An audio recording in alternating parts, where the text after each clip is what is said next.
కాశ్యపాన్వయ సంజాతం నారాయణ పదాశ్రితం శ్రీమన్నారాయణం వందే యతీశ్వర శ్రియాజుషం.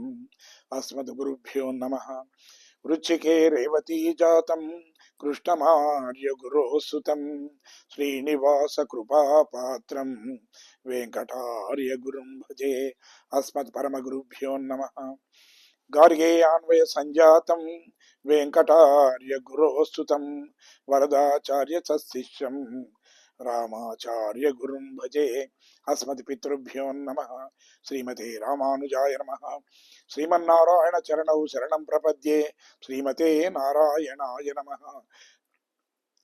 శ్రీమన్నారాయణ చరణౌ శరణం ప్రపద్యే. శ్రీమతే నారాయణాయ నమః. మాతృదేవో భవ, పితృదేవో భవ, ఆచార్య దేవో భవ. నీలాతుంగస్తనగిరితటీ సుప్తముద్బోధ్య కృష్ణం పారార్త్యం స్వం శృతిశతశిరసిద్ధమధ్యాపయంతి స్వోచ్ఛిష్టాయాం స్రజిని గలితం యా బలాత్కృత్య భుంక్తే గోదా తస్యై నమైదమిదం భూయయే వాస్తు భూయ. ఆండాల్ దివ్య తిరువళిగలే శరణం. ప్రియ భగవద్బంధువులారా, పరమాత్మ స్తుతి ప్రియుడు కాబట్టి అతని లీలలను, అద్భుత సౌందర్యాన్ని గానం చేస్తూ ఆ శ్రీకృష్ణుడు ఆనందిస్తాడని, అతని హృదయం కరిగిపోయి తాము కోరుకున్నటువంటి ఆ శ్రీకృష్ణ సంశ్లేషాన్ని తమకు అనుగ్రహిస్తాడు అని చెప్పి నిన్నటి పాసురంలో గోపికలు ఆ పరమాత్ముని స్తుతించడం ప్రారంభించారు. అతన్ని ధ్యానం చేయడం ఆరంభించారు. ఇది వేదాంత రహస్యం కదా. మరి ఆ గోపికలకు ఎలా తెలుసు? ఎందుకంటే వాళ్ళు ఎలాంటి శాస్త్రాలను అధ్యయనం చేసిన వాళ్ళు కారు కదా. అంటే నిన్నటి పాశ్రంలో మనం చెప్పుకున్నాం. అది ఏం అన్నాం అంటే, విద్యతే హృదయ గ్రంథి ఛిద్యంతే సర్వ సంశయా క్షీయంతే సర్వపాపాని తస్మిన్ దృష్టే పరావరే అని. పరమాత్మని దర్శనమైతే చాలు, మన హృదయంలో ఉండేటువంటి ఆ గ్రంథి జ్ఞానం అనేది అది వికసిస్తుంది, తర్వాత సంశయాలు తొలగిపోతాయి అని చెప్పుకున్నాం. అందుకే కృష్ణ పరమాత్ముడి దర్శనం వాళ్ళు చేసుకోగలిగారు కాబట్టే అలాంటి ఆ శాస్త్ర జ్ఞానం కూడా వాళ్ళకు అబ్బింది. పరమాత్మ మానవుడికి జ్ఞానాన్ని ప్రసాదించింది నిజానికి ఏమిటి అంటే, ఈ జన్మను మనం సార్థకం చేసుకోవడానికి, తర్వాత ఇదే మన చివరి జన్మగా చేసుకొని ఆ పరమాత్ముని దగ్గరికి వెళ్ళి ఆ పరమపదానికి వేం చెయ్యాలి అనేది ఆయన ఉద్దేశం. కానీ మనం ఏం చేస్తున్నాం అంటే, అతన్ని దయాగుణాన్ని మనం మర్చిపోతూ ఉన్నాం. మనం అంతేకాకుండా లౌకిక సంపదల పట్ల ఆసక్తి కలిగినటువంటి మనము పారమార్థికమైనటువంటి అలాంటి సౌఖ్యం పట్ల మనం ఆసక్తి చూపడం అనేది లేదు. ఎందుకంటే మనకు సాధారణంగా ఈ పరమాత్ముడి వైపు మన దృష్టి పోవడానికి మన కర్మలే కారణం ఉంటాం. ఆ కర్మలు కూడా ఎలా ఉంటాయంటే అవి వాసనల వల్ల ఏర్పడతాయి అని. వాసన అంటే ఏమిటి? గతంలో మనం ఏదైతే అనుభవించినటువంటి విధానం ఉందో అది మళ్ళీ మళ్ళీ జ్ఞాపకానికి రావడము, దాన్నే అనుసరించాలి అనేటువంటి భావన మనకు కలగడము. అంటే ముఖ్యంగా ఇవి 3 రకాలు అని చెప్తారు. మనం క్లుప్తంగా తెలుసుకోవాలంటే, ఒకటి లోకవాసన అంటాం. అంటే లోకంలో ఉన్న ప్రతి వాడు తనను మెచ్చుకోవాలని అనుకుంటాడు. తాను ఏది చేసినప్పటికీ కూడా ఈ ప్రపంచంలో తన చుట్టుపక్కల వాళ్ళు అందరూ కూడా తనను ప్రశంసించాలి అనే కోరుకుంటాడు. తప్పు చేసినా సరే ఎవడు కూడా విమర్శించవద్దు, మెచ్చుకోవాలి. కాబట్టి ఎంతసేపు ఈ విధంగా లోకులు మెచ్చుకోవాలనే భావననే తప్ప పరమాత్ముడు మెచ్చుకోవాలి అనేటువంటి ధ్యాస అనేది ఉండదు. కాబట్టి ఇది కూడా భక్తికి ఆటంకమే. ఇక రెండవది శాస్త్రవాసన అంటాం. అంటే ఈ శాస్త్రాలలో ఏముంది, భగవద్గీతలో ఏముంది, భారతంలో ఏముంది, ఎందులో ఏముంది తెలుసుకోవడమే తప్ప ఆచరించాలి అనేటువంటి అలాంటి ఉద్దేశం కూడా కొందరికి ఉండదు. అది కూడా భక్తికి ఆటంకమే. అది కేవలం వాదించడానికి, లేదా నలుగురిలో ఉన్నప్పుడు ఏదో నీ ఆ డాంబికాన్ని చూయించుకోవడానికే పనికి వస్తుంది కానీ భక్తితో కూడినటువంటి శాస్త్ర జ్ఞానం అనేది అది కూడా మనకు పరమాత్ముడి దగ్గరికి వెళ్ళడానికి, పరమాత్ముడి అనుగ్రహాన్ని పొందడానికి అది ఒక రకంగా ఆటంకమే. ఇక మూడవది దేహవాసన. అంటే ఏమిటి? దేహమే నేను అనేటువంటి భావన. దేహమే నేనటువంటి భావనతో ఉండడం వల్ల ఎంతసేపు ఇతర దేహాన్ని రక్షించుకోవాలి, నన్ను నేను రక్షించుకోవాలి అనేటువంటి ఉద్దేశమే తప్ప ఈ ఆత్మ అనేది పరమాత్ముడికి చెందింది కాబట్టి ఇది పరమాత్ముడి సాన్నిధ్యానికి వెళ్ళడానికి కావలసినటువంటి మనం అలాంటి పుణ్యాన్ని సంపాదించుకోవడమో లేదా పరమాత్మ అనుగ్రహాన్ని పొందడానికి మనం ప్రయత్నం చేయాలి అనేటువంటి ఉద్దేశం మనలో ఉండదు.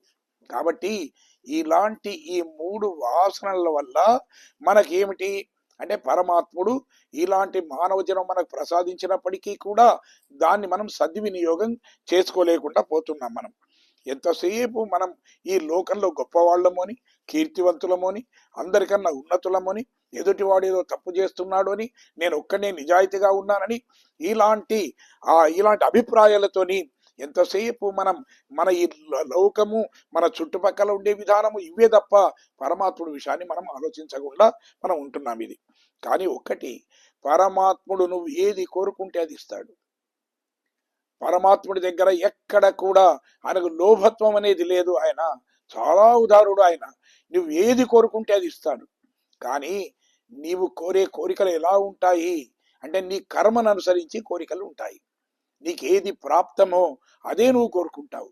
చూడండి, అర్జునుడు ఏం కోరుకున్నాడు? శ్రీకృష్ణుడే కావాలి అనుకున్నాడు. నువ్వు చక్రాన్ని పట్టకున్నా సరే, యుద్ధం చేయకున్నా సరే, కేవలం నువ్వు నా అండగా ఉంటే చాలు అనుకున్నాడు. కానీ దుర్యోధనుడు ఏం కోరుకున్నాడు? అతనికి ఉండేటువంటి అక్కడ యాదవ సైన్యం కావాలని కోరుకున్నాడు. దుర్యోధనుడు కోరుకున్నది దుర్యోధనుడికి ఇచ్చేశాడు. అర్జునుడు కోరుకున్నందుకు తానే అతనికి వశమైపోయి రథ సారథ్యం చేశాడు ఆయన. అంతేకాకుండా పాండవ దూతగా కూడా వెళ్ళి ఆయన వారికి సహకరించాడు. కాబట్టి ఓ విధంగా చెప్పాలంటే మనకు పరమాత్ముడు తనకు తానే ఆయన వశమైపోయి తర్వాత సుదీర్ఘమైనటువంటి ఆయనకు భగవద్గీత 18 అధ్యాయాలు కలిగిన భగవద్గీతను కూడా ఆయన ఉపదేశించాడు. అది పరమాత్మలో ఉండేటువంటి ఔదార్యము. కానీ మనం కోరుకునే కోరికల మీదనే ఆధారపడి ఉంటుంది.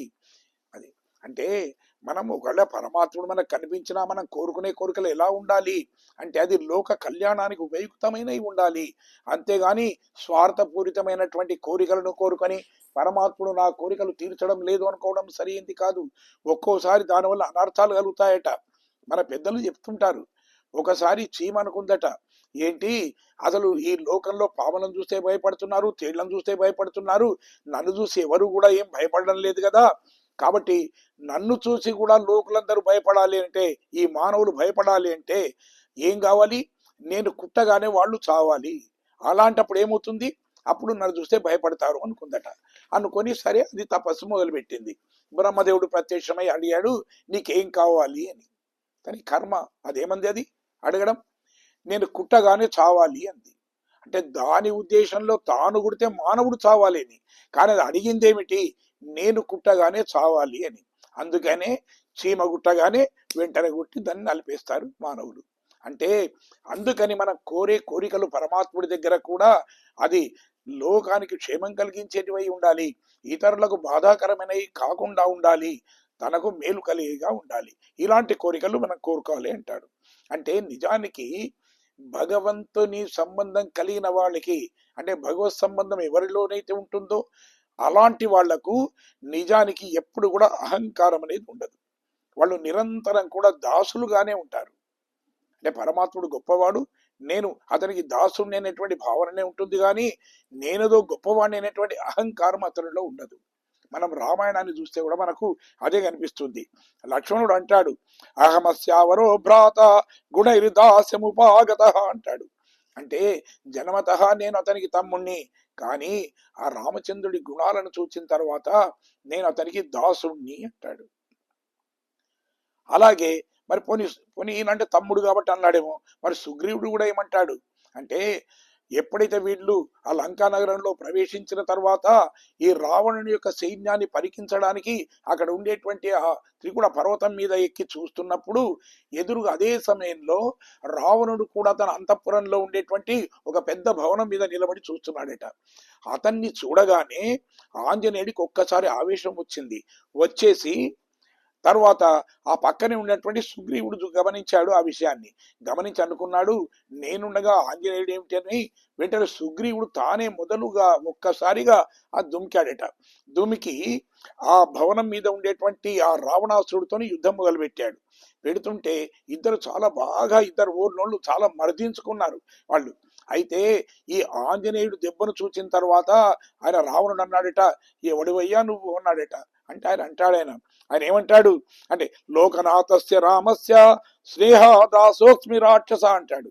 లోకనాథుడైనటువంటి ఆ రామచంద్రుడు నన్ను స్నేహితుడిగా పరిగణించాడయ్యా, కానీ అతని గుణ వైభవాన్ని గమనించిన తర్వాత నాకు నేనే దాసునుగా అయ్యాను అంటాడట. అంటే చూడండి, మొదలు మనం చెప్పుకున్నాం, మొదలు వచ్చినప్పుడు రాముడు నేను సమానమైనటువంటి అహంకారాన్ని ప్రదర్శించాడు ఆయన. కానీ ఎప్పుడైతే పరమాత్ముడి యొక్క సాన్నిహిత్యం ఏర్పడిందో, పరమాత్ముడితో అనుబంధం అనేది కలిగిందో, పరమాత్ముడికి తనకు మధ్యన ఉండేటువంటి అంతరం అనేది ఎప్పుడైతే తెలిసిపోయిందో, అప్పుడు తనకు తాను దాసుడుగా మారిపోయాడు. అదే భక్తులలో ఉండేటువంటి లక్షణం.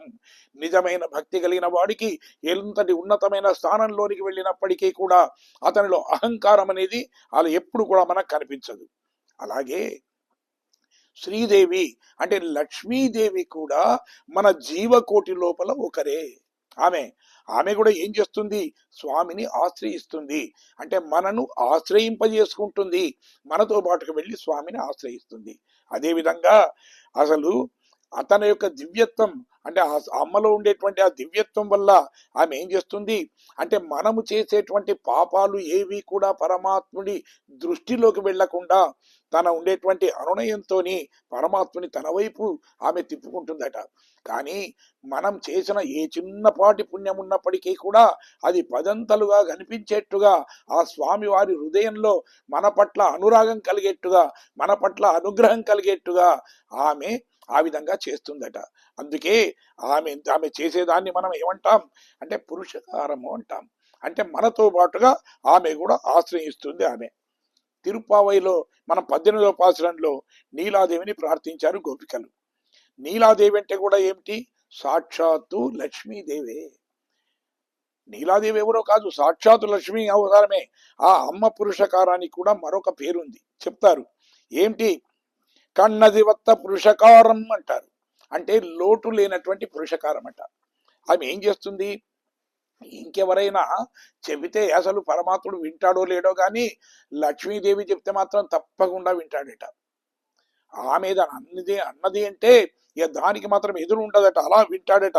అంటే అంతటి ప్రీతి పాత్రురాలు ఆమె ఆ పరమాత్ముడికి. నిజంగా భార్య అంటే అసలు కొందరికి ఇష్టమైన భార్య ఉంటుంది, మరికొందరికి అనురూపమైన భార్య ఉంటుంది. అంటే అనురూపం అంటే ఏమిటి అంటే భావ సారూప్యం కలిగింది. అంటే చూడండి, ఒక భార్య గయ్యాళైనప్పటికీ కూడా ఏదో కారణం చేత భర్తకు ఆమె మీద ప్రేమ ఉండవచ్చు, కానీ ఆమెకి తన మీద ప్రేమ ఉండకపోవచ్చు. కాదు, కానీ భావ స్వారూప్యం ఉంది. ఇద్దరు అభిప్రాయాలు ఒకటే ఉండవచ్చు. అయినా ఎంత ప్రేమ ఉన్నా ఒక్కొక్కసారి ఏదో కారణం చేత ఆమె అంటే ఆమె ఇష్టం ఉండకపోవచ్చు. అంటే రూపాన్ని బట్టో దేన్ని బట్టి ఉండకపోవచ్చు. కాబట్టి కానీ ఇక్కడ ఏమిటి, ఈ లక్ష్మీదేవికి అంటే ఇక్కడ నీలాదేవికి, ప్రస్తుతానికి నీలాదేవికి ఆ శ్రీకృష్ణుడికి మధ్య ఉండే అనుబంధం ఏమిటి అంటే భావ సారూప్యం కలిగి ఉన్నారు వీళ్ళు. తర్వాత అందుకనే అనురూపమైనటువంటి దాంపత్యం కలిగిన వాళ్ళు వీళ్ళిద్దరు. కాబట్టి పురుషకాలం చేయగలిగినటువంటి సామర్థ్యం కలిగింది ఈ నీలాదేవి. కాబట్టి అక్కడ ఉండే గోపికలతో సహా తాను కూడా ఆ విధంగా కృష్ణ పరమాత్ముడి దగ్గరికి వెళ్ళిందట. ఇది అయితే అమ్మవారికి ఏమిటి అంటే పురుషకారం అని పేరు. పురుషకారం అంటే ఏమిటి చెప్తారు మనకు, అంటే పూర్ణత్వాత్ పురుష ఉచ్యతే అంటాడు. అంటే పరమాత్ముడిని పురుషునిగా చేయునది అంటారు. అంటే పురుషుడు అంటే పూర్ణత్వం కలిగిన వాడు అని. ఏమండి, స్వామిలో అన్ని పూర్ణత్వాలే ఉన్నాయి కదా అంటే కాదట. ఒక్కొక్కసారి స్వామి లోపల ఈ పూర్ణత్వం అనేది లోపిస్తుందట. పూర్ణత్వం లోపించడం ఎందుకండి అంటే అంటే మనలాంటి వాళ్ళం మనం వెళితే వాళ్ళ ముఖాలు చూసిన తర్వాత అనుకోకుండా మనలో చేసినటువంటి పాపాలు అతని దృష్టిలో పడే వరకు అతనిలో సహజంగా ఉండేటువంటి కొన్ని గుణాలు లోపిస్తాయట. ఏమిటి ఆ గుణాలు అంటే పరమాత్ముడు ఎలాంటి వాడు అంటే ఆర్ద్రత కలిగినటువంటి హృదయం కలిగిన వాడు, క్షమించేవాడు ఆయన. కాబట్టి దయ, కరుణ, క్షమ ఇవి ఏవైతే ఉన్నాయో అవి లోపిస్తాయట. అంటే మనం చూడగానే చీచి వీడిని అసలు వీడిపైన దయ చూపవద్దు అనేటువంటి భావన కలుగుతుందట. అది నిజానికి అది లోటే కదా. అందుకని అమ్మ ఏం చేస్తుంది, ఈ లోటు ఏర్పడినటువంటి ఈ క్షమ, దయ, కరుణ ఇలాంటి గుణాలు తిరిగి అతని లోపల నిండుకునేట్టుగా ఆమె చేస్తుందట. దాన్ని పురుషకారము అంటాం. అంటే ఏం చేస్తుంది అమ్మ, మనం చేసినటువంటి పాపాలు ఏమైనా ఉంటే, ఏమండి పాపాలు చేయని వాడు ఎవడైనా ఉన్నాడా ఎక్కడైనా కానీ, కాబట్టి అయ్యో దయ చూడండి, ఆయనను వాడి పాపం మీ దగ్గర తీయండి అంటూ ఈ విధంగా మన మీద అనుగ్రహం కలిగేట్టుగా చేస్తుందట. దాన్నే మనం పురుషకారము అని అంటాం. కాకాసురుడు తప్పు చేశాడు, రావణాసురుడు తప్పు చేశాడు. కానీ కాకాసురుడు చేసింది చాలా పెద్ద తప్పు. ఎందుకంటే సీతమ్మ వారిని శారీరకంగా హింసించాడు. కానీ రావణాసురుడు అలా కాదే. రావణాసురుడు ఏం చేశాడు, రావణాసురుడు చేసింది తప్పే, కానీ మమ భార్య భవితుమర్హసి అన్నాడు. నువ్వు నా భార్యవు కానన్నాడు. అంతేగాని శారీరకంగా హింసించలేదు, మానసికంగానే చేశాడు. కానీ కాకాసురుడి వల్ల మానసికంగా శారీరకంగా హింసించబడింది. అయినప్పటికీ పెద్ద తప్పు చేసినటువంటి కాకాసురుడికి ఒక కన్ను మాత్రమే పోయింది. చిన్న తప్పు చేసినటువంటి రావణాసురుడి శిరస్సులు ఎగిరిపోయాయి. ఎందుకు అక్కడ అంటే మన పెద్దలు చెప్తున్నారు మనకు ఏందంటే, ఇక్కడ రావణాసురుడు దగ్గర వచ్చినప్పుడు పురుషకారం చేయడానికి అమ్మవారు పక్కన లేరు. కానీ కాకాసురుడు అక్కడ ఉన్నప్పుడు ఆ సీతమ్మ వారు అక్కడే ఉంది. ఆమె అంటుందట, ఇవళ్ళు సన్నిధియాలే కాకం తల పెద్దదు అది ఇల్లా మయ్యాలే రావణన్ ముడిందాన్ అంటారు. అంటే అప్పుడు అంటుందట, అయ్యయ్యో పోనీయండి, త్రాహి భర్తారము వాచదయా విభం, అయ్యో రక్షించు రక్షించు రక్షించు అంటున్నాడు కదండి కాకాసురుడు, అయ్యో కొంచెం దయ చూయించండి, వాడిని రక్షించండి అని చెప్పి అందట. సీత మీద ఉండేటువంటి అలాంటి ఆ ప్రేమ చేత, ఆమె మీద ఉండేటువంటి మాట గౌరవం చేత అప్పుడు బ్రహ్మాస్త్రం వ్యర్థంగా పోవద్దు కాబట్టి ఒక కన్ను మాత్రమే తీసి అతన్ని రక్షించాడు. కానీ రావణాసురుడు యుద్ధానికి వచ్చినప్పుడు అశోకవనంలో సీత నుంచి ఇక్కడికి వచ్చాడు కాబట్టి అతన్ని రక్షించడానికి ప్రక్కన అమ్మవారు లేరు. అమ్మ అంతని దయగలిగింది, ఆమె దయాస్వరూపిణి. అయితే మరి పోని ఇంతేనానంటే అసలు చాలా మనకు పెద్దలు ఒక చిన్న విచిత్రమైన ఒకటి కథ చెప్తుంటారు మనకు. ఇది ఏమిటంటే, అసలు రావణాసురుడికి సీతమ్మ మీద ఉండేటువంటి వ్యామోహం చేత దిగులు పడుతుంటే అయితే ఒక మంత్రి వచ్చేసి ఒక దుష్ట సలహా ఇచ్చాడట. సాధారణంగా చెడ్డవారి దగ్గర ఉండే వాళ్ళందరూ చెడు సలహాలు ఇస్తూ ఉంటారు కాబట్టి ఒక చెడు సలహా ఇచ్చాడట. ఏమిటండి మరి, ఏమయ్యా రావణ, ఇంతగా నీవు ఇంత ప్రలోభపడుతూ ఇన్ని రకాలుగా ఆమెను ప్రాధేయపడుతూ ఎందుకు, నీ కోరిక తీరాలనుకుంటే నువ్వు మాయావివి కదా, నీవే రాముడిగా నీవు మొత్తం నీ రూపాన్నే మార్చుకొని ఒకవేళ సీత దగ్గరికి వెళ్ళినట్టయితే నువ్వు అనుకున్న కోరిక నెరవేరుతుంది కదా అన్నాడు. అనగానే రావణుడు అన్నాడట, అయ్యయ్యో నేను కూడా ఆ మాత్రం ఆలోచించకపోలేదు, కానీ ఎందుకంటే అలాంటి రూపం ధరించడం నాకేమన్నా పెద్ద కష్టమైన విద్య కాదు. నేను సన్యాసి రూపాన్ని ధరించేసి ఆమెను మోసగించి తేగలిగిన వాడిని, రాముడిగా నేను నా రూపాన్ని మార్చుకోలేనా? కానీ ఒకసారి అలా ప్రయత్నం కూడా చేశానయ్యా. ఎప్పుడైతే నేను రాముడిగా నా రూపాన్ని మార్చుకుంటాను అనుకున్నానో అప్పుడే నా మనసు నాకు ఎదురు తిరిగింది, చీ ఇతరుల భార్య పట్ల అలా ప్రవర్తించవద్దు, నువ్వు చేస్తున్నది తప్పు అంటే నా అంతరాత్మ నన్ను హెచ్చరించడం మొదలుపెట్టిందయ్యా. కాబట్టి అనుకుంటేనే అలాంటి స్థితి వచ్చింది, ఇంకా ఆ రూపాన్ని ధరిస్తే నేనే ఎలా మారిపోతానో నాకు తెలియదు, కాబట్టి ఆ రూపం మనకు తగింది కాదయ్యా అన్నాడట. అంటే ఆ రామచంద్రుడిలో ఉండేటువంటి ఆ గొప్పతనం ఏమిటి, ఆ స్వామిలో ఉండేటువంటి ఉదాత్తమైనటువంటి ఆ ధర్మ లక్షణం ఏమిటి అంటే, అతని పేరు తీసుకుంటే చాలు ఎదుటి వాళ్ళలో పరివర్తన కలుగుతుంది. కాదు ఆ రూపాన్ని ఇంకా ధరించే ఉంటే మాత్రం ఇక చెప్పవలసింది ఏమైనా ఉందా ఉంటుంది. అంటే అందుకని చెప్తారు, నిన్నటి పాసురంలో నీలాదేవిని ఆశ్రయించినటువంటి ఈ గోపికలు, ఆండాళ్ళు గోపిక వీళ్ళందరితో కలిసి ఒక భక్తురాలుగా ఆ నీలాదేవి కూడా శ్రీకృష్ణుణ్ణి ప్రార్థించడం ప్రారంభించిందట. అది భగవంతుని పొందడానికి అధికారం ఉంది, అది అందరికీ ఉంది. కానీ ఆచార్యుడి యొక్క అనుగ్రహం లేకుండా మనం పరమాత్మని పొందడం అనేది సాధ్యం కాదు. అంటే ఏమిటి, పరమాత్మని పొందాలి అంటే ఒక క్రమం ఉంటుంది, ఒక విధానం ఉంటుంది. ఆ విధానం అనేది మనకు ఎవరు చెప్పాలి, మన ఆచార్యుడు మాత్రమే మనకు చెప్పాలి. అలాంటప్పుడే మనం పరమాత్మని అనుగ్రహాన్ని పొందగలుగుతాం. మరి ఆచార్యుడు చెప్పే విధానాన్ని బట్టే శిష్యుడు ప్రవర్తన కూడా ఉంటుంది. అందుకే చూడండి, దేవతలకు గురువు బృహస్పతి. దేవతలందరూ కూడా భక్తి తత్పరతలు కలిగి ఆ విష్ణువు చేత వాళ్ళంతా కూడా కాపాడబడినారు. ఎందుకంటే ఆ బృహస్పతి యొక్క గురు బోధల వల్ల. మరి ఆ ఆ శుక్రాచార్యుడు అనేవాడు బృహస్పతి అంతటి తెలివి కలిగిన వాడే, కానీ ఆయన రాక్షసులకు గురువు కాబట్టి తన శిష్యులకు తాను ఉపయోగించిన విధానాన్ని బట్టే విష్ణుమూర్తితో వారు వైరాన్ని పెంచుకొని ఆ విధంగా విష్ణుమూర్తి చేతిలో పరాభవాన్ని, తర్వాత ప్రాణాపాయాన్ని, తర్వాత విగతత్వాన్ని, విగత జీవులై పడిపోవడాన్ని ఇవన్నీ కూడా వాళ్ళు కొని తెచ్చుకున్నారు. కాబట్టి ఎప్పుడైనా ఎవరికైనా గాని ఆచార్యుడు మంచివాడై ఉండాలి అంటారు. ఈ లోకంలోనే కాదు, మోక్షాన్ని పొందినప్పటికీ కూడా మనకు ఆచార్యుల అవసరమే అని చెప్తుంది మనకి. ఇది అత్ర పరత్ర చాపి నిత్యం యదీయ చరణవు అని చెప్పి శాస్త్రం చెప్తుంది. కాబట్టి ఇక్కడనే కాదు, మనం వైకుంఠానికి వెళ్ళిన తర్వాత కూడా ఇక్కడ నాకు ఆచార్యుడితో పని ఏమిదేని కాదు, కానీ అక్కడ కూడా మనకు అవసరమే. మనము నదినో సముద్రాన్నో దాటిన తర్వాత పడవతో మనకు అవసరం ఉండకపోవచ్చు, కేవలం దాటించడానికి మాత్రమే పడవ ఉపయోగించవచ్చు. కానీ ఆచార్యుడు అలా కాదు.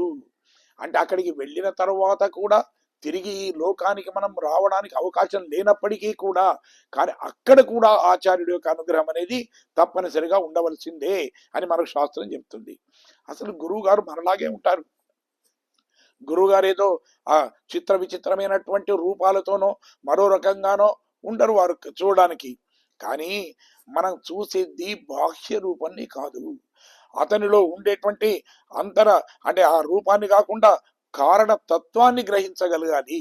అంటే అతనిలో ఉండేటువంటి దివ్యత్వాన్ని, పైకి నీకు దివ్యత్వం కనిపించకపోవచ్చు గాక, కానీ అతనిలో ఉండేటువంటి దివ్యమైనటువంటి ఆ శక్తి ఏదైతే ఉందో, అంటే మనలాంటి సామాన్యులకు కూడా మోక్షాన్ని ప్రసాదింపజేయగలిగినటువంటి ఉదాత్తమైనటువంటి ఒక గొప్ప లక్షణం ఉంది అతనిలో. ఆ దాన్ని మనం గుర్తించగలగాలి. ఉపనిషత్తులు కూడా అవే చెప్తాయి.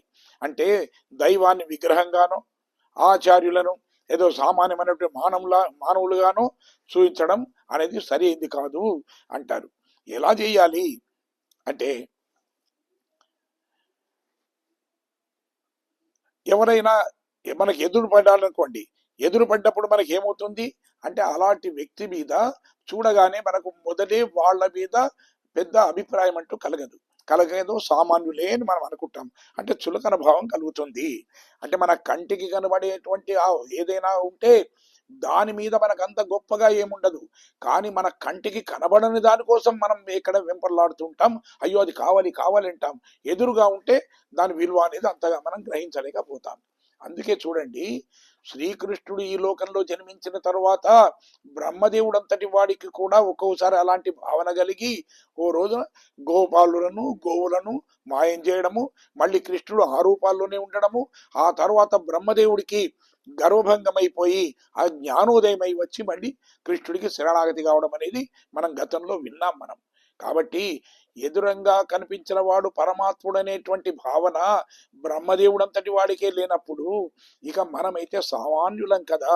కాబట్టి ఎదురుగా ఉన్నటువంటి ఆచార్యుడు ఇంత గొప్పవాడు, అతనిలో ఇంత దివ్యత్వం ఉంది అని గ్రహించగలిగినట్టు శక్తి చాలాసార్లు మనకు అవి క్షీణిస్తుంటుంది.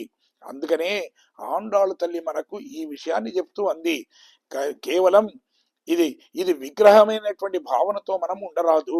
అంటే పరమాత్ముడు ఎక్కడున్నాడు, విగ్రహ రూపము ఇది రాయితో చేసిందా, కర్రతో చేసిందా, లోహంతో చేసిందా అనేటువంటి భావన కాకుండా ఇది పరమాత్ముడే అనేటువంటి భావన నీలో ఉండాలి. ఎదుటివాడు ఆచార్యుడు ఎలా ఉన్నాడు అని కాకుండా ఆచార్యుల్లో ఉండేటువంటి దివ్యత్వాన్ని నీవు గ్రహించగలిగినటువంటి అలాంటి సామర్థ్యం నువ్వు కలిగి ఉండాలి అని ఆండాళ్ళు తల్లి చెప్తుంది. అందుకని ఆమె ఏం చేసింది, ఆమె ఏం చెప్పింది అంటే విగ్రహారాధననే తొలి మెట్టు, విగ్రహారాధననే చివరి మెట్టు కూడా. అందుకే ఆమె ఏం చేసింది, వటపత్రశాయిని అతను శ్రీకృష్ణ పరమాత్ముడిగా భావించి అతనిని ఆరాధించడం ప్రారంభించింది.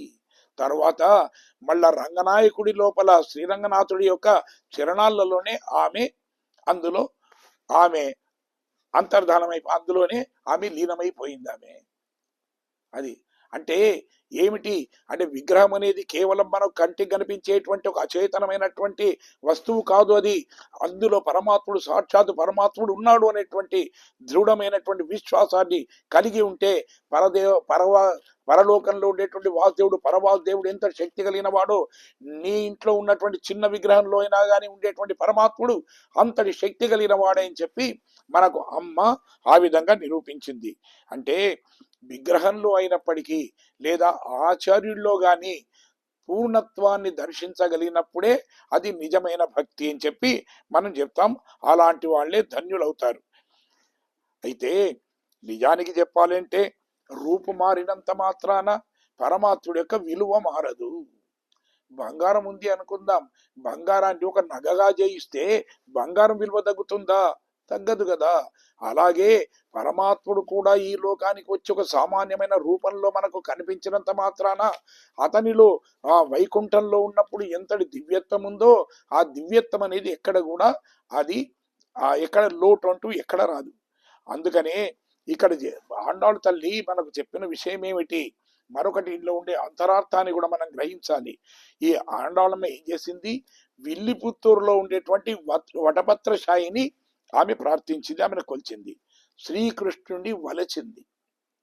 తర్వాత వెంకటేశ్వర స్వామిని ఆమె ప్రార్థించి అసలు నీ లోపల నీ దగ్గరికి రావాలి, నీలో చేరాలి అని కోరుకున్నది. తర్వాత శ్రీరంగనాథుని వివాహమాడి అతని పాదాల్లో ఐక్యమైపోయింది ఆమె. అంటే ఇక్కడ ఒకటే, అక్కడ విల్లిపుత్తూరులో ఉన్న వటపత్రశాయి అది ఆ విగ్రహమైన, తర్వాత వెంకటేశ్వర స్వామి అయినా లేదా శ్రీరంగంలో ఉండే స్వామి అయినా, అంటే విగ్రహాలు ఎన్ని రూపాల్లో ఎక్కడెక్కడ ఉన్నప్పటికీ కూడా అందులో ఉండేటువంటి పరమాత్ముడు మాత్రం ఒక్కటే అంటూ నీవు ఎక్కడ ఏ పరమాత్ముని ఏ విగ్రహాన్ని ప్రార్థించినప్పటికీ కూడా అది ఆ పరవాసుదేవుడి యొక్క ప్రార్థించినట్లే అనేటువంటి ఆ గొప్పనైనటువంటి ఆ రహస్యాన్ని మనకు అమ్మ సాక్షాత్కారంగా మనకు ఆ విధంగా చూపించింది ఆమె. నిన్నటి పాశురంలో వీళ్ళు గోపికలు అడిగారు, అద్దము విశ్రాకర్ర కావాలి అన్నారు. అద్దము అంటే ఓంకారము అని, తర్వాత విశ్రాకర్ర అంటే నమః అని తెలుసుకున్నాం. అంటే అదే ద్వయమంత్రం. ద్వయమంత్రంలో ఉండేటువంటి అర్థాన్ని గోపికలకు చెప్పి తర్వాత ఈ స్వామివారి చరణాలు మాత్రమే మనకు శరణ్యము, శరణవు శరణం ప్రపద్యే అని చెప్పి అని బోధించింది ఆమె. అయితే ఈ నీలాదేవి సౌందర్యానికి వశుడైపోయినటువంటి ఆ భక్త రక్షణ అనేటువంటి తన కర్తవ్యాన్ని మరిచిపోయిన ఆ శ్రీకృష్ణుడికి ఈమె ఉద్బోధ్య అంటే ఆయన మేలు కొలుపుతూ అతనికి తన కర్తవ్యాన్ని వినిపించింది ఆండాళ్ళు తల్లి. అతని ధర్మాన్ని అతనికి తెలియజేసింది. అందుకే హరిబురాయ్ అంటూ అది తెలియసింది. ఇప్పుడు మనం ఈనాటి పాసురాన్ని మనం అనుసంధానం చేసుకొని ఆ తర్వాత అందులో ఉండేటువంటి అర్థాన్ని మనం తెలుసుకుందాం. ఏత్త కళంగల్ ఎదిరి పొంగి మీదలిప్ప மாத்தாதே பாலு சொரியம் வள்ளல் பெரும் பழக்கல் ஆத்த படைத்தான் மகனே அறிவுராய் ஊத்தமுடையாய் பெரியாய் உலகினில் தோத்தமாய் நின்ற சுடரே துயிலஜாய் மாத்தாருனக்கு வலி தொலைந்து உன் வாசற்கண் ஆத்தாது வந்து உன்னடி பணியுமா போலே போத்தியாம் வந்தோம் புகுசிந்தே நுரெம்பாவாய். ஆண்டாள் திவ்ய திருவழிகளே சரணம். ஏத்த களங்கள் எதிரி பொங்கி மீதளிப்ப மாத்தாதே பாலு சொரியம் వள்ளల్ పెరం పశుక్కుల్ ఆత్మ పడైతాన్ మగనే అరువురాయ్ అంటుంది. అంటే అక్కడ ఏమిటి, పొదువు కింద పెట్టినటువంటి కుండలు పైకి పొంగుతున్నట్టుగా ఆ పాలు అవిచ్ఛిన్నంగా ఆ స్రవిస్తున్నటువంటి అనేకమైనటువంటి గోవులు కలిగినటువంటి ఆ సమృద్ధి గల నందగోపిని కుమార మేలుకోవయ్యా అంటుంది. అంటే అక్కడ ఎలా ఉందట అంటే వెనుకటి పాసురాలలో ఏం చెప్పారు అంటే నందగోపుడి యొక్క శౌర్యాన్ని, అతని నాయకత్వాన్ని, ధార్మికత్వాన్ని, అదేవిధంగా భుజబలాన్ని పేర్కొన్నారు. అంతే ఈ పాసురంలో గో సమృద్ధిని వర్ణిస్తున్నారు. అంటే ఆ నందగోపుని దగ్గర ఉండేటువంటి గో సంపద ఎలా ఉంది అని చెప్తున్నారు. కుండలు పెడుతూ తీసేవారు అలసిపోవాలే గాని ఆ పాలను శ్రమించడంలో అంటే పాలను ఇవ్వడంలో మాత్రం అవి ఎప్పుడు కూడా అవి ఉండేటువంటి ఆవులు అనేది వెనకకు రావడం లేదట. అవి అంటే తరుగు లేనటువంటి పాడి సంపదను అవి ఇస్తూనే ఉన్నాయి వీళ్లకు. కాకపోతే ఆ కుండలను పెట్టడము తీయడానికి అసలు అక్కడ ఉండే వాళ్ళు వీళ్ళు అలసిపోయే విధంగా ఉన్నారట. అంటే ఔదార్యం కలిగినటువంటి గోవులు అంటున్నారు.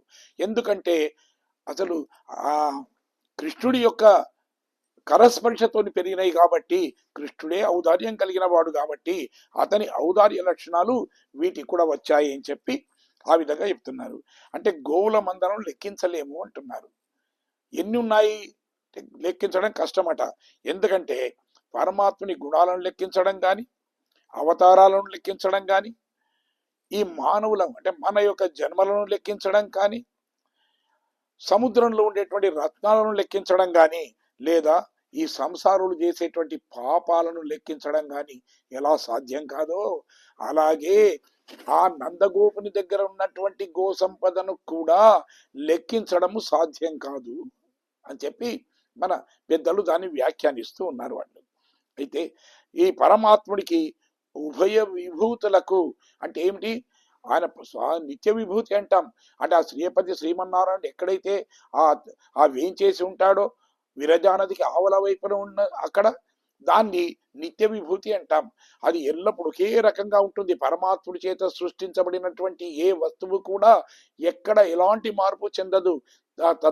అది నకాల తత్రమై ప్రభుని అక్కడ సూర్యుడు ఉదయించడము, అస్తమించడము, లేదా అగ్ని ఇలాంటివి ఏమి ఉండవు అక్కడ. అంటే ఆ నిరంతరం కూడా అక్కడ అందరూ కూడా స్వామిని అందరు నమః నమః నమః అంటూ నిత్యులు ముక్తులు ప్రార్థిస్తూ ఉంటారు అని మనం గతంలో చెప్పుకున్నాం. అది ఇక లీలా విభూతి అంటాం. అంటే మనం ఈ లోకంలో ఉండేటువంటి మనము ఈ లోకాలు ఇవన్నీ క్రీడ అంటే కేవలం పరమాత్ముడికి ఏదో తాత్కాలికంగా ఒక ఆట లాంటిది, ఆట స్థలం లాంటిది. కాబట్టి ఆయన ఏమిటి పరమాత్ముడు రెండు విభూతులకు కూడా నాయకుడే. నిత్య విభూతికి అతడే, లీలా విభూతికి అతడే నాయకుడు. అయితే ఈ విధంగా పతిం విశ్వస్య అంటాం. అంటే మొత్తం సకల సృష్టికే ఆయన పతి. ఆ విధంగా పిలిపించుకోవడం కన్నా కూడా ఆయనకి ఏమనిపించిందట అంటే గో సమృద్ధి కలిగినటువంటి ఈ గోవుల సమృద్ధి ఉందే దీనికి అధినాయకుడు అని అనిపించుకోవడమే ఆయన గొప్పతనం అనిపించిందట. అంటే పతిం విశ్వస్య అనడానికి బదులు పతిం ఏమన్నా ఈ గో సమృద్ధికి అధినాయకుడు అనేటువంటి దీనికి మాత్రమే పతి అని అనిపించుకోవడమే అతనికి చాలా గొప్పగా అనిపించి ఆ విధంగా ఈ గో సంపదను ఆయన అభివృద్ధి చేస్తూ వచ్చాడట. కృష్ణుడు తనకుండేటువంటి వాత్సల్యం చేత ఆ గోవులను తాను నిమురుతూ వాటికి మరింతగా అభివృద్ధి అయ్యేట్టుగా చేశాడు పరమాత్ముడు ఆయన. గోపికలు శ్రీకృష్ణ పరమాత్మను వేద ప్రతిపాద్యుడైనటువంటి పరబ్రహ్మగా గుర్తించి ప్రార్థిస్తున్నారు ఇక్కడ. స్వామి, నీవు వ్యూహరూపమైనటువంటి ఆ క్షీరాబ్ది లోపల పైన అది శయనించేటువంటి శేషసాయిగా నిన్ను మేము ప్రార్థించడం లేదు.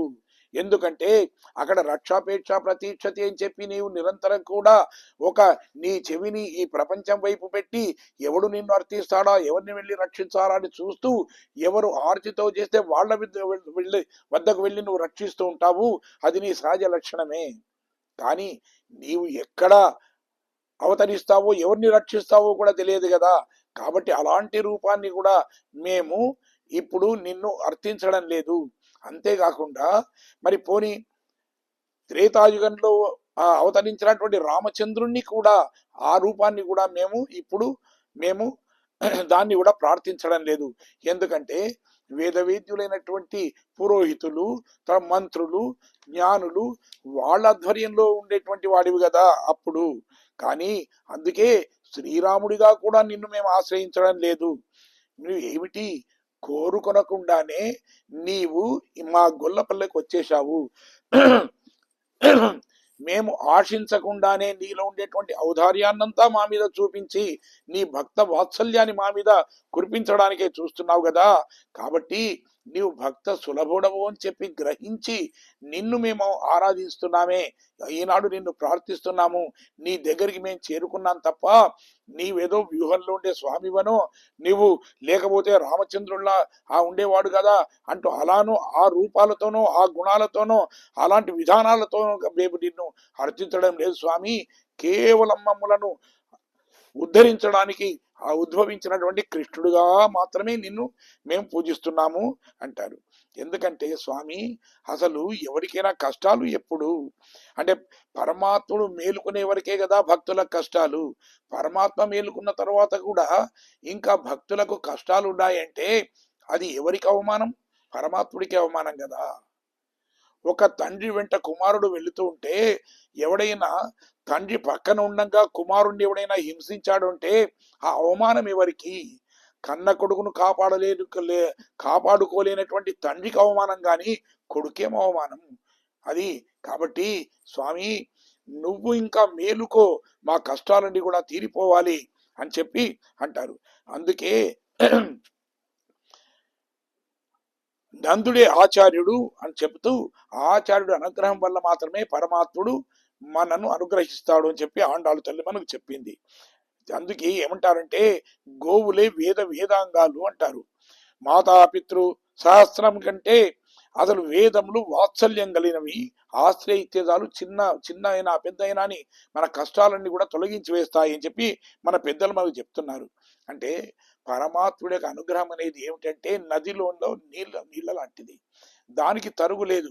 ఎవడి శక్తిని బట్టి వాడు ఏ విధంగానైతే అందులో ఉండేటువంటి ఆ ఉదకాన్ని ఆ నీరును తెచ్చుకొని తాను వినియోగించుకుంటాడో అదేవిధంగా పరమాత్ముడి యొక్క అనుగ్రహాన్ని కూడా ఎవరి శక్తి మేరకు వాళ్ళు దాన్ని గ్రహించి దాని వల్ల ఉపయోగాన్ని పొందుతారు మనకు. అందుకే గురుకులపతి అంటే ఇక్కడ ఆచార్యుడు, కుండలు అంటే శిష్యులు, పాలు అంటే జ్ఞానము. ఎవరి శక్తానుసారంగా వాళ్ళు ఆ విధంగా తీసుకుంటూ ఉంటారు. పరమాత్ముని అనుగ్రహాన్ని పొందించడానికి ఇక్కడ కృష్ణ పరమాత్మ అనుగ్రహాన్ని పొందించగలిగిన వాడు ఆచార్య స్వరూపుడైనటువంటి నందుడే. ఇక పరమాత్ముడే ఆ కృష్ణుడే, ఆయన పరమాత్ముడు. అతనిలో ఉండేటువంటి వాత్సల్యం అనేది ఎలాంటిది? అది అంటే పాల లాంటిది. మరి ఆ పాలు ఎవరి ద్వారా వస్తాయి మనకు? ఆ పాలు అనేటివి గోవుల నుంచి వస్తాయి. ఆ గోవులు అంటే ఏమిటి ఇక్కడ అంటే గోవులు ఆచార్యులు మనకు, అంటే మన ఆచార్యులు మన గోవులు. తర్వాత మనం శిష్యులు వెళ్ళి ఆ గోవుల దగ్గరికి వెళ్ళి పాలు పితికినప్పుడు మాత్రమే ఆ పాలను పొందగలుగుతారు. కానీ కుండలో దగ్గర ఉండి ఆచార్యుడు మరో దగ్గర ఉంటే ఎలాగైతే మనం లాభాన్ని పొందలేమో అలాగే ఇక్కడ శిష్యులు వెళ్ళి ఆచార్యులను ఆశ్రయించినప్పుడు మాత్రమే వేద సంబంధమైన పరమాత్మ సంబంధమైన ఆధ్యాత్మిక సంపద అలాంటి సంబంధమైనటువంటి జ్ఞానాన్ని పొందగలుగుతాము అని చెప్పి మనకు ఆండాళ్ళు తల్లి ఈ పాసులలో మనకు సూచిస్తుంది. అంటే భగవంతుడిది రక్షించే స్వభావం కదా, అలాంటప్పుడు మనం అర్థించడం అనేది దోషం కాదా? సహజంగా అతని లోపల అదే ఉంది కదా. అంటే అతనికే తెలుసు, తెలిసిన వాడికి మళ్ళీ మనం చెప్పడం అనేది ఏమిటి సందేహం కలుగుతుంది కదా. అంటే కాదు, ఏం చెప్తారు, ఈ ఆత్మ ఎంతవరకైతే ఉంటుందో దీనికి ఈ భగవత్ అనుభవం కావాలి అనేటువంటి కోరిక ఉంటుంది.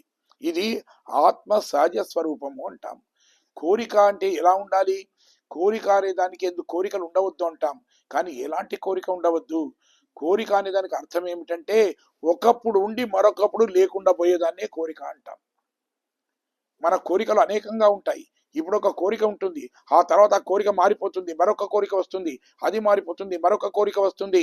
ఈ విధంగా ఎడతెరిపి లేకుండా చిన్న చిన్న విషయాల పట్ల కూడా మనకు ఉండేదాన్ని కోరిక అంటాం. కానీ ఈ ఆత్మ కోరుకునే కోరిక అలాంటిది కాదు. దానికి నిరంతరం కూడా ఒకటే కోరిక, అది ఏమిటి? పరమాత్ముడి సాన్నిధ్యాన్ని పొందాలి, పరమాత్మ ఆయన దగ్గర సాహచర్యాన్ని అభిలషిస్తుంది అది. కాబట్టి ఇది కూడా దాని కోరిక అని అనం మనం. అది దోషమైన కోరిక కూడా కాదు. ఆ లక్ష్మీదేవి కూడా ఆమె కూడా కోరుకుంటుంది.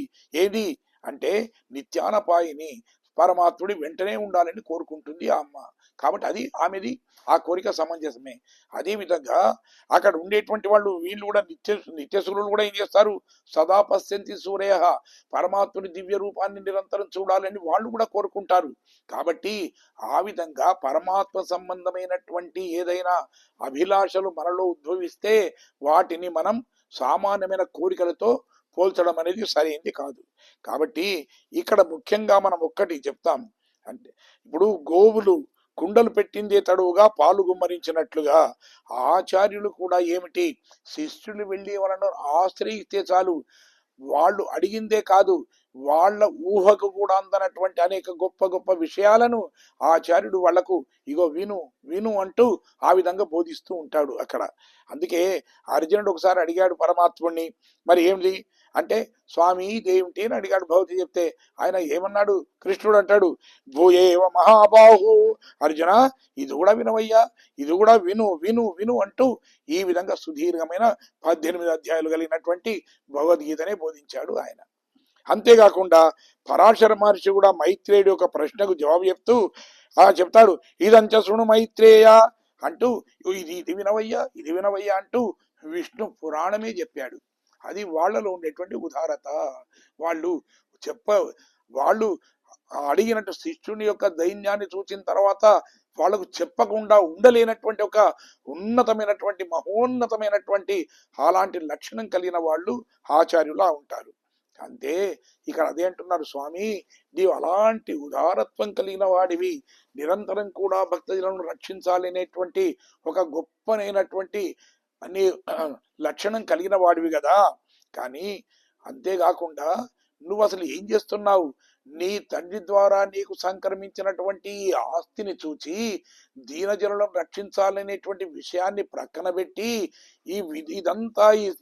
ఇదంతా ఈ సంపదంతా నీదే కాబట్టి ఈ సంపదను అనుభవించడానికి అని చెప్పి నీవు ఈ విధంగా మమ్మల్ని నిరాదరణ చేస్తున్నావా అంటే, ఏ విధంగానైతే నీ తండ్రి సంపాదించిన ఆస్తికి నీవు వారసుడవో, నీ తండ్రి కింద ఏలుబడిలో ఉన్నటువంటి సకల ప్రజలందరికీ కూడా నీవు నాయకుడివో, అలాగే మరి మేము కూడా నీ తండ్రి ఆస్తులలో ఒక భాగమే కదా. కాబట్టి మరి మా కోరిక తీర్చవలసిన బాధ్యత, మమ్మలను రక్షించవలసినటువంటి బాధ్యత కూడా నీదే కదా స్వామి. ఇది మరిచిపోతున్నావా ఏమిటి? నీ జన్మరహస్యాన్ని జ్ఞప్తికి తెచ్చుకో. ఎందుకు ఈ లోకానికి వచ్చావు? ఆ లోకంలో అసలు నిరంతరం అందరూ కూడా నిన్ను చూసి నమస్కరిస్తుంటే అలాంటి గొప్పనైనటువంటి దాన్ని వదిలిపెట్టుకొని ఈ లోకానికి వచ్చి ఇక్కడుండే గోపికల చేత ఇక వాళ్ళతో అనేకమైనటువంటి మాటలు పడుతూ, లేదా వాళ్ళు చేసేటి ఆ చిలిపి పనులకు కూడా నీవు దాన్ని బాధ్యత వహిస్తూ తిట్ల పడుతూ వాళ్ళు చెవి మెలిపెట్టినా గాని ఊరుకుంటూ, ఎందుకయ్యా ఇవన్నీ చేస్తూ మరి మా లోపల కలిసిపోవడానికి ఎందుకు వచ్చావు? ఇక్కడ వచ్చినప్పటి నుండి రాక్షసులతోని బాధలే కదా, మరి ఇన్ని బాధలను భరిస్తూ నువ్వు ఇక్కడికి వచ్చింది ఎందుకు? కేవలమును మమ్ములను ఉద్ధరించడానికే కదా. నీ జన్మ రహస్యం అదే కదా. కాబట్టి నీ జన్మ రహస్యాన్ని మొదలు తెలుసుకో స్వామి. నువ్వు ఎందుకు ఈ లోకానికి వచ్చావో ఆ విషయాన్ని మాత్రం మరిచిపోవడం అనేది కాదు. కేవలం మమ్మల్ని రక్షించడానికే కదా నీవు ఈ లోకానికి వచ్చేసింది. కాబట్టి మేమందరము కూడా మీ నాన్నగారైనటువంటి నందుని ఆధీనంలో ఉన్న వాళ్ళని కాబట్టి, అతని ఐశ్వర్యంలో మేము కూడా ఒక భాగం కాబట్టి మమ్ములను కూడా చూడవలసిన బాధ్యత, రక్షించవలసినటువంటి బాధ్యత అది నీదే స్వామి అంటున్నారు. ఉత్తముడయ్యా అంటున్నారు. అంటే వేద ప్రతిపాద్యుడమైన స్వామి అంటూ ప్రార్థించారు. పరమాత్మ తత్వాన్ని కొందరు అనుమాన ప్రమాణంతో చూస్తూ ఉంటారు, కానీ శబ్ద ప్రమాణమే దృఢమైంది అని చెప్పి మనకు పెద్దలు చెప్తుంటారు. అంటే శబ్దం అంటే వేదము. వేదాలలో మనకు ఏ విధంగా అయితే పరమాత్ముడి యొక్క తత్వం చెప్పబడిందో ఆ తత్వాన్ని గ్రహించడం అనేదే అసలు మనకు అనుసరణీయము అని చెప్పి మన పెద్దల ఆదేశం. పెరియాయ్ అంటే నిరతిశయమైనటువంటి గొప్ప తత్వం గలవాడా అంటున్నారు. పరమాత్మ తత్వం అనేది అసలు గ్రహింపగలిగింది కాదు. అది మన భాషకు గాని భావానికి గాని అందనిది. ఆనందవల్లి అంటే అలాంటి ఆ వేదంలో ఉండేటువంటి భాగం కూడా పరమాత్ముడి యొక్క ఆనందాన్ని గురించి చెబుతూ చివరకు అది కూడా ఏతో వాచో నివర్తంతే అప్రాప్య మనసాస అంటుంది. అంటే అది మాటలకు గాని భావానికి గాని అందనటువంటిది అని చెప్తూ అంటుంది. మళ్ళా నమో నమో వాంగ్ మనసాది భూమయే నమో నమో వాంగ్ మనసైక భూమయే అంటుంది. అంటే వాక్కు గాని మనస్సుకు గాని అందనిది ఆ తత్వము. పోని మరి తత్వం అది వదలదు, అది అందనిది కదా అని వదిలిపెడదామా అంటే ఆ అందదు అనేటువంటి విషయాన్ని అయినా తెలుసుకోవాలి అని అంటే మళ్ళీ మనకు మనసే ఏకభూమయే మనస్సే కావాలి. మనస్సుకు అందడు పరమాత్ముడి తత్వం మనకు ఉండబట్టదు. కానీ ఆ విధంగా అందదు అనే విషయం తెలియాలి అన్నా, పరమాత్ముడు అనే విషయం తెలియాలన్నా మళ్ళీ మనసే కారణం కదా. కాబట్టి దాన్ని బ్రహ్మతత్వం, ఆ మనస్సును తెలుసుకోవడమే బ్రహ్మతత్వం అంటాం. బ్రహ్మతత్వం తెలియకుండా మనం చేయలేము అంటారు. కాబట్టి అది ఉలగినిల్ తోతమాయ్ నిండ సుడరే తుయిలజాయ్ అంటారు. అంటే లోకంలో ఆవిర్భవించినటువంటి అభివ్యక్త స్వరూప మేలుకో అని చెప్పి అంటారు. అంటే కర్మ లేని వాడినప్పటికీ కూడా అసలు ఏమిటి, మనమందరం ఈ లోకంలో జన్మిస్తున్నామంటే కర్మవశాన జన్మిస్తున్నాం. గతంలో చేసినటువంటి కర్మలు అనుభవించి మనం ఇక్కడ చేస్తున్నాం. లేకపోతే కర్మలు లేకపోతే అసలు మనకు జీవితమే ఉండేది కాదు. ఒకవేళ కాదు, ఆ కర్మలు కూడా ఏమిటి, మనకు పాపాలు ఉన్నాయి, పుణ్యాలు ఉన్నాయి. కేవలం పుణ్యమే ఉంటే మనం అందరం స్వర్గంలో ఉండేవాళ్ళం, భూలోకంలో ఉండేవాళ్ళం కాదు. పాపాలే మనకుంటే నరకంలో ఉండేవాళ్ళం. కాబట్టి ఈ లోకంలో ఉండేవాళ్ళం కాదు. పాపాలు ఉన్నాయి, పాపకర్మలు ఉన్నాయి, పుణ్యకర్మలు ఉన్నాయి. అందుకే వాటిని అనుభవించడానికి, అందుకే మనం ఈ లోకంలో మనం ఉంటున్నాం. మనం అయితే మనకు ఏమిటి, మన కర్మవశాన మనం ఈ లోకంలో ఉద్భవిస్తాం. అందుకని కర్మ లేని వాడైనప్పటికీ కూడా ఆ పరమాత్ముడు మనలో ఒక్కడుగా ఈ లోకంలో తాను ఉద్భవిస్తూ ఉంటాడు. ఆయన అంటే మనందరికీ కనబడేట్టుగా అవతరించాడు. దేవాది దేవతలకైనప్పటికీ కూడా చూడడానికి శక్యం కాదు. అలాంటి వాళ్ళు కూడా దర్శన భాగ్యం కలగదు. కానీ కేవలం ఈ లోకంలో ఉండేటువంటి మానవులను ఉద్ధరించాలి అనేటువంటి ప్రబలమైనటువంటి అతనిలో ఉండేటువంటి వాత్సల్యానికి ప్రతిరూపంగానే ఆ స్వామి ఈ లోకంలో ఈ విధంగా జన్మించాడు, మన కళ్ళకు కనిపించేటట్టు.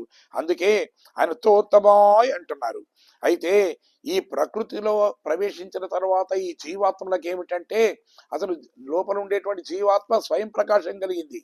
కానీ ఈ లోకంలో మనం ఉద్భవిస్తే ఆ ప్రకాశం అనేది మరుగున పడిపోతుంది.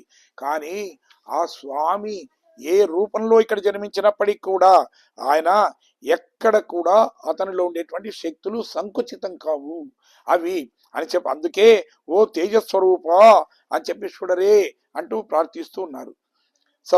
సౌ శ్రేమాన్ భవతి జాయమాన అని ఆ పరమాత్మ జన్మనందిన వాడై శ్రేయమే అగునని చెప్పి ఉపనిషత్తు చెప్తూ ఉంది. అంటే పరమాత్ముడు ఉద్భవించడమే శ్రేయస్సు కోసము అని చెప్తున్నారు. ఇక్కడ ఉత్తమ్ అంటే దృఢత్వం కలిగిన వాడు అని అర్థం. అంటే ఆర్తజన రక్షకుడు అని అర్థం. తనను ఆశ్రయించిన వారిని రక్షించాలి అని ప్రతిజ్ఞ నిర్వహించడంలో దృఢత్వం కలిగిన వాడు ఆయన. విభీషణుడు ఆనాడు వచ్చే శరణాగతికి వస్తే అక్కడ ఉండేటువంటి సుగ్రీవాదులు కాదన్నప్పటికీ కూడా అతనికి ఆయన ఆశ్రయాన్ని ఇచ్చాడు.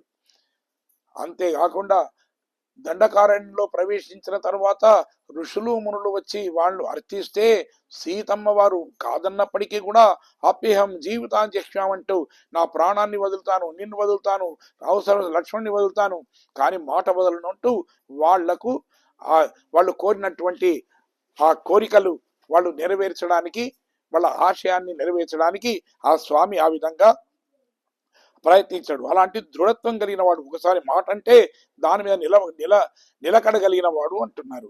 ఉలగినిల్ తోతమాయ్ నిండ్ర చూడరే అంటూ లోకంలో ప్రసిద్ధమగినటువంటి ప్రకాశించువాడా అని అంటున్నారు. అంటే శ్రీకృష్ణుని కొన్ని చేష్టలు చూసిన తర్వాత కొందరికి సామాన్యమే అనిపించినవి. ఎందుకంటే చూడండి, ఒక మామూలు పిల్లవాడిలాగానే అక్కడ ఉండేటువంటి ఆ అమ్మ చేత యశోద చేత రోటికి కట్టుబడము, అది కూడా ఒక సామాన్యమైంది. అంతేకాకుండా పాలు వెన్న ఇలాంటివి దొంగతనం చేయడము, ఇవన్నీ చిలిపి చేష్టలుగానే కనిపించాయి కానీ దివ్యమైనటువంటి లీలలుగా గుర్తించలేకపోయారు చాలా మందికి. అందుకే శిశుపాలుడు లాంటి వాళ్ళు వాటిని ఒక దివ్యమైనటువంటి లీలలుగా భావించకుండా చిలిపి చేష్టలుగానో లేదా హీనమైన చేష్టలుగానో భావించబడ్డారు. కాబట్టి వాళ్ళు ఆ పరమాత్ముడి చేత వాళ్ళు శిక్షింపబడ్డారు. కానీ స్వామి, మా మొరలను విని మమ్ములను కాపాడకపోతే మరి ఆ గుణాలకున్న కీర్తి మాసిపోతుంది కదా. ఇంత ప్రాధేయపడుతూ నీ దగ్గరికి వచ్చి నీ దివ్య దర్శనాన్ని మేము కోరుకుంటే మరి నీవు మాకు దర్శనం ఇవ్వకపోతే ఆర్తత్రాణ పరాయణుడు అనేటువంటి ఆ దానికి అది మచ్చగా అది పరిగణించదా అంటూ ఈవిడ చేస్తుంటే, ఈ గోపికల మాటలు విన్న తర్వాత శ్రీకృష్ణుడి లోపల అతను ఒక రకమైనటువంటి ఒక వాత్సల్యం అనేది ఉప్పొంగిందట. వీళ్ళ మీద ప్రేమ అనేది ఉప్పొంగిపోయిందట. వచ్చేసి అన్నాడు, సరే నేను వస్తున్నాను అంటూ, మరి మీరెలా వచ్చారు అని అడిగాడట. అడిగితే వాళ్ళు అంటున్నారు, మాతార్ ఉనక్కు వలితులైందు ఉన్ వాషర్కన్ ఆత్తాదు వందు ఉన్నడు పనియు మాపోలే పోతియాం వందోం పగజిందు అన్నారు. అంటే శత్రువులందరూ కూడా నీ బలానికి లొంగిపోయి నీ శరణు వేడి నీ వాకిటికి చేరుకుంటారు, కానీ మేము కూడా ఓడిపోయే మీ దగ్గరికి వచ్చేము కానీ అంటూ చెప్తాడు. 3 వాక్యాలలో నైత్యానుసంధానాన్ని వీళ్ళు చెప్తారు. ఏమిటి అంటే, పరమాత్ముడితో అసలు మనకు సంబంధం ఉండడం అనేది ఈ నైత్యానుసంధానం ద్వారా మనం వ్యక్తపరచడం అనేది మన సాంప్రదాయంలో ఉన్నటువంటి విధానం. పరమాత్ముడితో సంబంధం అందరికీ సమానమే, కానీ రాజస తామస గుణాలు ఎవరైతే ఉంటాయో అలాంటి వాళ్ళు ఆ పరమాత్ముని యొక్క దివ్యత్వాన్ని మరచిపోయి అతనిని ఎదిరిస్తారు. ప్రతిది ఏమిటిది, ఇది నాది అనుకుంటారు. ఆ తర్వాత నేను నాది అనేటువంటి భావన చేత వాళ్ళు మెదులుతూ ఉంటారు. కానీ నేను నీ వాడను, నీకు చెందిన వాడిని అనేటువంటి భావన చేయవలసినటువంటి ఆ సత్యాన్ని మరిచిపోతూ ఉంటారు. అందుకే తానహం ద్విషద క్రూరాన్ అంటారు. అంటే గర్వం చేత ఎవరైతే అహంకారులైన కొందరు పరమాత్ముడు కూడా సరిదిద్దలేని పాపాలు చేస్తూ ఉంటారట. అంటే ఏమిటి ఆ పాపాలు ఏమిటి, పరమాత్ముడికి నచ్చని పాపాలు అనంటే ఆయన అంటాడు, ఏది ఆజ్ఞచ్చేది మమద్రోహి అంటాడు. అంటే స్మృతి రూపాలలో పరమాత్ముడు ఆజ్ఞాపిస్తే ఆ ఆజ్ఞలను ధిక్కరించిన వాడు ద్రోహి అంటాడు ఆయన. కాబట్టి దానికి వ్యతిరేక్తంగా ఎవడైతే నడుస్తాడో అలాంటి పాపాలు సరిదిద్దలేనివిగా ఉంటాడు. కాబట్టి మరిన్ని పాపాలు చేయకుండా ఒక్కోసారి పరమాత్ముడు అతనికి ఆ ముక్తిని కలిగిస్తూ ఉంటాడు. భక్తులకు భాగవతులను ద్వేషించేవారే నిజానికి పరమాత్ముడికి ద్రోహులు, భగవంతుడి ద్రోహులు అంటారు. స్వామి, ఇంతకాలం నీ దర్శన భాగ్యం కలగలేదు ఎందుకు? బహుశా శత్రుత్వంతోనే కావచ్చు అనుకుంటున్నాం, మరొకటి మాత్రం కాదు కదా, నీ బలానికి మేము లొంగి వచ్చాము అంటూ చెప్తారు. అంటే ఆనాడు శ్రీరామచంద్రుడి గురించిన రామాయణం చెప్తుంది. సత్యేన లోకాన్ జయతి దీనాన్ దానేన రాఘవ గురున్ సుష్ట్రయ శాస్త్రవాన్ దానుష అంటారు. అంటే ఈ పరమాత్ముడు ఆ పరమాత్ముడు అందరినీ లొంగ తీసుకుంటాడట. ఆ రామచంద్రుడు ఏమిటి, సత్యేన లోకాన్ని తన సత్యం చేత లోకాలన్నిట్లను జయిస్తే తర్వాత దీనులందరి అయిన వాళ్లకు తన దానం చేత, అదే విధంగా గురువులను తన శుశ్రూష చేత ఎవరి శత్రువులందరినీ తనకుండేటువంటి ఆ శౌర్యం చేత ఆ విధంగా వశం చేసుకున్నాడు ఆయన. కాబట్టి నీకు లొంగని వాడు ఎవరు ఉండరు. అంటే హిరణ్యాక్ష, హిరణ్యకశిపులు, ఈ రావణాసులు వీళ్ళందరూ కూడా ఏమిటి, వాళ్ళు మారడానికి నీవు అవకాశం ఇచ్చినప్పటికీ కూడా వాళ్ళలో మార్పు రాలేదు. కాబట్టి భాగవత హింస, అదేవిధంగా భగవద్వేషము వాళ్ళు విడిచిపెట్టలేదు. కాబట్టి ఆ విధంగా నీవు వాళ్లను అంతమొందించి మరిన్ని పాపాలు చేయకుండా కాపాడావు స్వామి. రావణాసురుడికి కూడా అతని మంత్రి చిన్నతాత గారిని అంటే మాల్యవంతుడు హితోపదేశం చేశాడు సీతమ్మను అప్పగించమని. కానీ నువ్వేమన్నావు అంటే ద్విధాభ్యజేయమప్యేయం ననమేయంతో కష్టచేత్ ఏషమే సహజ దోషో స్వభావోద్రతి క్రమ అంటూ అవసరం వచ్చిన ఆ నా నా మొండెము తల ఇవి రెండుగా వేరైనప్పటికీ కూడా నేను రాముని ముందు తల వంచను అని చెప్పి ఆ విధంగా అంతటి అహంకారంతో చేసి యుద్ధంలో సర్వాన్ని కూడా కోల్పోయి అప్పుడు ఆ నీవు అనుగ్రహించి గచ్చ గచ్చ అని చెప్పి నీవు అతన్ని కరుణించి వదిలిపెట్టినప్పుడైనా నీ పాదాలు పట్టుకున్నా అప్పుడైనా రక్షించబడేవాడే. కానీ అతనిలో ఉండే అహంకారం అనేది చివరి వరకు అతని ప్రాణాలు పోయేంత వరకు కూడా అలాంటి అహంకారం కలిగి ఉండడం వల్లనే కదా చివరకు ఈ లోకాన్ని వదిలిపెట్టవలసి వచ్చింది. కాకాసురుడు అన్ని లోకాలు తిరిగినప్పటికీ చివరకు సీతమ్మ వారిని ఆ తర్వాత నిన్ను శరణు వేయడం వల్లనే కదా రక్షింపబడ్డాడు. కానీ ఎంత దురదృష్టవంతుడు, అసలు మొదలే నీ పాదాల మీద పడి ఎప్పుడైతే నువ్వు బ్రహ్మాస్త్రాన్ని వదిలిపెట్టావో అప్పుడే నీ పాదాలు పట్టుకున్నట్టయితే అతనికి 3 లోకాలు తిరగవలసినటువంటి శ్రమనే తప్పేది కదా. కానీ ఏమిటి అంటే ఎవడి నుదుటన రాసినటువంటి కర్మం ఉంటుందో కర్మ ఫలితాన్ని అనుభవించవలసిందే కదా. ఇంతవరకు ఇంత దగ్గరగా ఉండి కూడా నీ యొక్క అనుగ్రహాన్ని మేము పాత్రులం కాలేదు అని అంటే అది మా దురదృష్టంగానే భావిస్తున్నాము. అది కాబట్టి అది మా లోపంగానే మేము భావిస్తున్నాము అంటూ ఆ విధంగా వాళ్ళు ఆర్తితో చేసి ప్రార్థిస్తున్నారట. స్వామి, నీ శత్రువులందరూ కూడా నీ బాణములకు అంటే నీ శరధాటికి లొంగిపోయి వాళ్ళందరూ ఆ నీకు శరణాగతి అవుతున్నారు. కానీ మేము అలా కాదు, నీ గుణములు అనేటువంటి నీ దివ్యమైనటువంటి గుణాలు అనేటువంటి బాణాలకు మేము లొంగిపోయి నీ పాదక్రాంతులమవుతున్నాం. నిజానికి ఆ బాణాల వల్ల శత్రువులకు ఏమిటి, శారీరకంగా మాత్రమే వాళ్లకు ఆ కష్టాలు ఉంటాయేమో, కానీ నీ గుణాలు అనేటువంటి బాణాల తాకిడి మా హృదయాలకు ఎలా ఉంది, శరీరం కాదు మానసికంగా కూడా మేము ఎంతో దానివల్ల భయపడి ఈ విధంగా లొంగిపోతున్నాం స్వామి. కాబట్టి నిజానికి నీ బాణాలు తాకిన వాళ్లే వాళ్ళ అదృష్టవంతులు. కేవలం శారీరకమైనటువంటి బాధలే ఉన్నాయి. కానీ మాకు అలా కాదు, నిన్ను ఎక్కడ చూడలేకపోతామో, నీ దివ్య రూప సందర్శనం ఎక్కడ కాదు అనేటువంటి బాధ ఆ ములుకులు కన్నా కూడా ఎక్కువగా మమ్మలను బాధ పెడుతున్నాయి స్వామి అంటూ ఆ శరీరాన్ని చీల్చడం కాదు, మా హృదయాన్ని చీలుస్తున్నాయి నీ గుణాలు అంటున్నారు. తర్వాత ఈ పరమాత్మ శేషత్వాన్ని గుర్తించారు వాళ్ళు. కాబట్టి వారి చరణాలను ఆశ్రయించే స్వస్వాతంత్రాన్ని అంటే మేము అసలు కోరుకుంటున్నది ఏమిటి, అందుకని మా తప్పును మేము తెలుసుకున్నాము, మా స్వస్వాతంత్రాన్ని మేము వదులుకున్నాము, తర్వాత అన్య శేషత్వాన్ని అంటే నీవు తప్ప ఇతరులకు మేము సేవ చేయాలనేటువంటి భావన లేదు మాకు, స్వరక్షణ ప్రయత్నాన్ని అంటే మన్ములను మేము రక్షించుకుంటామనేటువంటి అభిప్రాయాన్ని, ఈ అహంకారం మమకారాలను ఇవన్నీ కూడా మేము వదిలిపెట్టాము స్వామి. తిరిగి వాటికి లొంగిపోయేటువంటి ప్రసక్తి లేదు. కాబట్టి ఇప్పటికైనా నీవు అనుగ్రహించి మా జీవితాలను చరితార్థం చేయవలసిందే అని చెప్పి ఈ విధంగా గోపికలు ఈనాటి పాసురంలో ఆ పరమాత్ముని ప్రార్థించారు. ఇక మరి మరునాటి పాసురంలో మరిన్ని విశేషాలు మనం తెలుసుకుందాం. జయ శ్రీమన్నారాయణ. మంగళం కౌశలేంద్రాయ మహనీయ గుణాత్మనే చక్రవర్తి తనూజాయ సార్వభౌమాయ మంగళం.